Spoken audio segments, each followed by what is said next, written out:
Okay, you ready? We're gonna work on how to get your mindset for success and how to stay motivated, because I believe success is 50% motivation and staying positive and persevering. By the end of this lesson, you'll know how to prime your mind to succeed and stay energetic throughout your job search. When it comes to motivation, there are a few important things to point out right away. First, there is no one-size-fits-all solution to helping people get motivated. There's no secret out there that will cure everything instantly. There are, however, certain things that you can do to become more motivated. It's all right here. Not every technique will work for every person every time, so the trick is building yourself a solid foundation that works for you, figuring it out. You'll figure it out. But first, there are a few things that everyone can do that clearly make sense and help the cause. Prime your body and take care of yourself physically and mentally. We talked about spirit, soul, and body. The body is very important. Motivation is a mental state. It is influenced by your environment, and a big part of your environment is your body. Think about it. How motivated do you feel when you're sick or have a fever? How motivated do you feel when you have a migraine headache? How about when you're falling asleep at your desk? Motivation can only be maintained when you feel physically energized, and that is a universal truth. That's why I took up boxing lessons at age 65. I'm in the ring with kids 28 and 29. The rule is they don't get to hit me, but it keeps me motivated being around that atmosphere. Here are the 4 most straightforward, simple ways to maximize your physical energy. First, focus on quality sleep, not quantity, although I like quantity. Too often you hear health gurus and self-help experts preaching that the importance of 8 hours of sleep. While it's true that many people feel their best with 8 hours of sleep, in the modern world, it's just not realistic for everyone. And in fact, when you get older, you need less sleep. Instead, focus on getting as much restorative sleep as possible. That is the deep REM sleep. And make sure before you go to sleep at night, just like when I start the morning feeding my spirit, I go to bed at night feeding my spirit. I read the Bible, I listen to positive music. That helps me go into that REM sleep mode. From what we know of sleep, this is when your brain works to solve your most important front-of-mind problems. Creativity is when your brain links 2 unlike ideas to create something new. And our sleeping brain is incredible at fitting these things together. And we never would have thought of it unless we went to sleep and we had the right mindset to let the sleep do its thing. Unfortunately, you're likely to wake up several times during the night, interrupting this powerful brainstorming time. To fix this, think of your bedroom as a sleep sanctuary. Cut down the night sweats or chills by getting the temperature just right. Turn off your cell phones. Keep noise from disturbing you with white noise machines or earplugs. Eliminate light with blackout curtains. Stay comfortable with a high-quality mattress and pillow. I love my mattress that my wife got me. Keep your phone away from your bed. I turn it off and leave it, especially if you wake up in the middle of the night. And don't drink a ton of water before you go to bed, so you'll lower your chances of interrupting your sleep to go to the bathroom.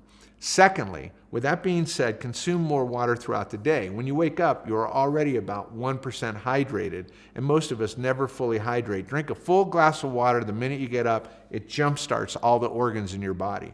Scientific studies show that even mild dehydration leads to a loss of focus, poor decision-making, diminished creativity, and yes, much less energy.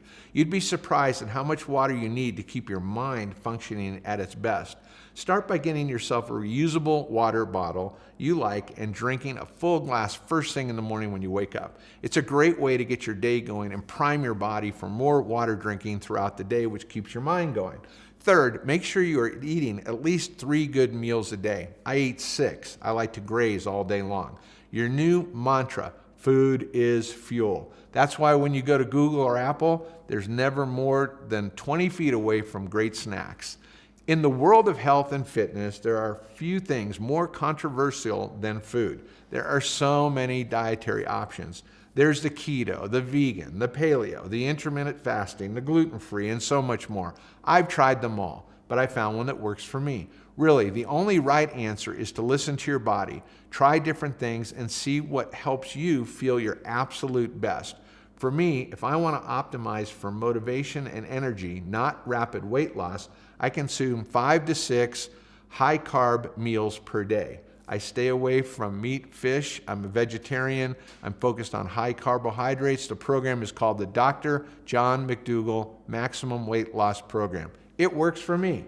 Before, I would skip breakfast thinking I was saving time and calories, but I'd end up bringing a lunch sandwich or a slice of pizza or wolf down a big dinner. What I experienced then was wild swings of glucose and the fuel for my brain. But once I got on a program that worked for me, combined with my commitment to walk 5 miles one day, the next day I do boxing after the day before walking 5 miles, and that helps me with eye and hand coordination. It's kind of like ballet. The point is, you've got to find a program that works for you. Listen to your body. That's your machine that's going to help you be successful at your job. Figure out what foods work best for you. Focus on minimizing big swings in sugar throughout the day, although sugar is not bad as far as I'm concerned. Lastly, exercise daily.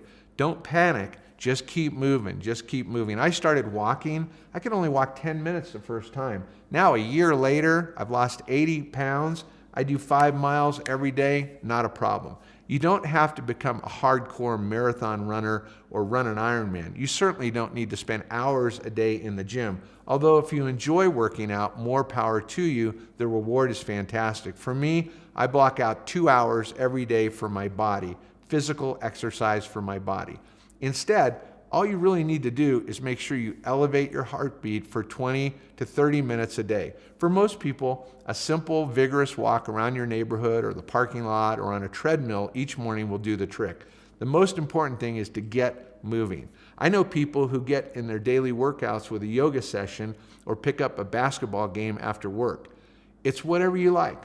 Why does this help? All the research on the subject is clear. 20 minutes of cardiovascular activity increases blood flow to your brain and gives you an immediate boost of energy, clarity, focus, creativity. The moral of the story is to treat your body right. You know, I worked with a CEO of Greyhound, a fantastic guy, and he was very wealthy and had one of the most successful companies in the world at the time. And I went to John's office, and it was on the top floor of a 40-story building in Phoenix. And the entire top floor was a gym. And in that gym, with every kind of machine you can think of, were several conference tables and desks and places for people to work.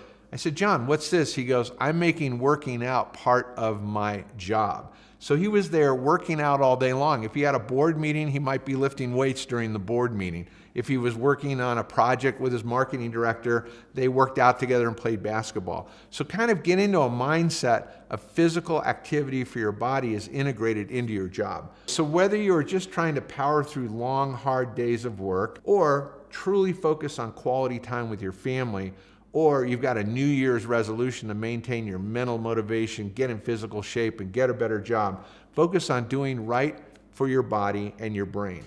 The next time you are feeling unmotivated or sleepy, get up and walk around for 20 minutes. That's what I do. Get your heart rate going and return to your work, and I guarantee you'll feel a lot better. Try to think positively in everything and stop hanging around negative Nellies.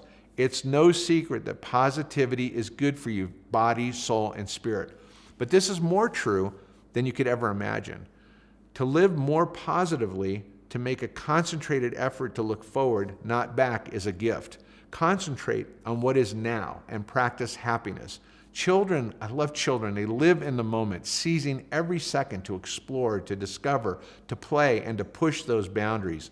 It's an exhilarating and freeing perspective on life at any age. Yet, as we become adults, we often lose the ability to see the world as it is right now. Too many of us are obsessed with the past. We live in the past. Some people live wishing they were back in happier times, thinking, if only life could be like that again, I'd be happier. I think that's a lie. And you know, the human brain, it's been proven, gets rid of memories that are no good because it can only store so much. It can't store everything. So others see the past as the cause of all of today's problems and spending hours lamenting, if only that hadn't happened, I'd be happier. Hey, I've made and lost $100 million in my life. I could spend my whole rest of my life lamenting all the mistakes I made, or I can take those mistakes and do something positive. With such a perspective, the present moment becomes tainted with the sadness of what could have been or what was. Obsessing about the past only closes you off from this wonderful world ahead of you and drains your motivation. So how can you break this vicious cycle of sadness and regret? Ask yourself, what could I focus on right now to feel enthusiastic and appreciative? For me, it's my moral compass. I believe God loves me more when I make mistakes and the same when I don't mistakes. So that's my spiritual part of my life. You have to find your own though. Don't just do it once. Make it a mantra that you repeat over and over and over again. The more you consider this question, the easier it will be to truly live in the moment. And make sure you speak out loud things that are not as if they were. That's called faith. I will be happy today. Today is going to be the best business day of my life. This week, I'm going to have breakthrough ideas. There are going to be surprises. There's going to be checks in the mail. There's going to be contracts signed that I forgot about. There are going to be new relationships that open up new doors. Start saying this out loud, and it will begin to happen. With this new approach, changing your mindset, being happy is something you should practice. If you want to live life to the fullest, you've got to get to work and be joyful and curious and have fun. You know, in my life right now, I have a saying, I only go where I'm celebrated, not where I'm tolerated. You can walk into a room in the first 10 or 15 minutes, you'll realize you're being tolerated, not celebrated. Right now, folks, I get up and leave. I say, see you later, everybody. I'm not feeling celebrated. And I spent 20 years focusing on trying to get those people that were tolerating me to celebrate me, while I ignored the people that were celebrating me, where I could have made money and had fun. Happiness isn't something that just happens or a state of being outside your control. Thinking this way pushes you toward negativity and pessimistic thinking, which can be contagious. I believe negative thinking results in cancer and other problems in your body, but that's a whole nother discussion. The good news is, and there's lots of good news, that positivity, happiness, and optimism are contagious as well to your team members. Surround yourself with people who are passionate about what they do and who are striving, working to live their lives to the fullest. Milk it. Milk every moment of every day. There's good in every moment. The energy will flow over to you from the people that you surround yourself, and you will have the same effect on them. Build that kind of community around yourself. Next, create a list of what motivates you. This is an old trick I've used in my life, and it's served me very well throughout the years. So when I'm feeling unmotivated, I do a couple of things. I pull out my list and I read through them. I read through testimonies, people that have said or written wonderful things like prophecies about my life. Michael, you're going to do this. Michael, you're going to do that. That's very encouraging when another person speaks out loud goodness and good things in my life. I have my bucket list of things that I want to do, and I look at the ones I've checked off. Make sure you check off some of those things and take time to listen to music that is uplifting. Close your eyes for 10 or 15 minutes or put on music and walk for 20 minutes. Begin visualizing succeeding at every item on your list. On my list, for example, I have number one, my children, making sure they are happy, healthy, and living fulfilled, purposeful lives. My wife, making sure I can provide for her so that she doesn't have to worry about the insecurity of finances. And we've been through some tough times, and that's become more and more important to me as I've grown older. The people who have doubted me, so I can picture their faces when they see me succeed. I know that sounds a little vengeful, but it is a benchmark when someone tells you over and over you're a failure, or you shouldn't do that, or you shouldn't take that risk to start the business, or you've got a good job. What are you worrying about the next job? That kind of negativity, I like to think of it as little evil devil crickets on my shoulder, and they're always chirping in my ear. Don't do that deal, it's too risky. Or that person doesn't like you, you're not going to be successful. Or you're not going to do a good job on those video courses, so you shouldn't do them. My parents, so I can imagine how happy they'll be to see me accomplishing new things. I think about what my mom and dad in heaven are thinking about me right now. I love to go to church. I go to several churches where I would love to support more programs and people. A big part of life is giving back. I've given away millions of dollars to charities, and it's the most fun part about being an entrepreneur, creating jobs and being generous. My personal list has probably 100 items now, and I'm still adding to it. Anytime I'm not feeling that I want to get going or I'm feeling negative, I pop open my list and I spend 10 or 15 minutes reading it. The list I like the best is every time I experience a personal blessing, a win, something that's good, I write it down. And I love on a tough day to go back and see how many times the good Lord has blessed me over and over again. Keep track of your blessings, keep track of your wins, and visit them on a regular basis. It'll help keep you motivated. Then pause and ask questions. Over the years, I found that slowing down and asking myself questions has led to great success. What do I mean by this? Life moves very fast. As we said earlier, the rate of change in business is moving so quickly, it's hard to keep up. There are millions of things always happening, and so sometimes it's normal to get caught up and we make snap judgments or decisions without thinking about them and thinking them through properly. Take a step back. Try to incorporate what I call the 90-second rule.